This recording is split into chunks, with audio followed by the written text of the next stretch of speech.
PSM Makassar menang telak saat menjamu Persib Bandung di laga pekan ke-7 BRI Liga 1 2022/2023 di Stadion B.J. Habibie, Senin, tanggal 29 Agustus tahun 2022, malam WIB. Dalam tempo 19 menit PSM bisa mencetak gol melalui Yakob Sayuri dan Ramadan Sananta. Persib kemudian membalas melalui Mark Klok. Namun PSM kembali menjauh berkat gol kedua Sananta. Persib makin terpuruk setelah Sayuri juga ikut mencetak brace. Persib pun makin remuk.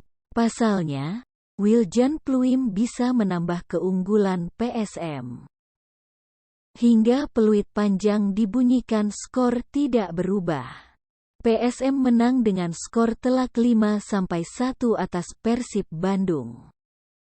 Tambahan 3 poin mengantar PSM Makassar bertengger di posisi 3 klasemen sementara Liga 1 2022/2023 dengan mengoleksi 16 poin dari 6 pertandingan.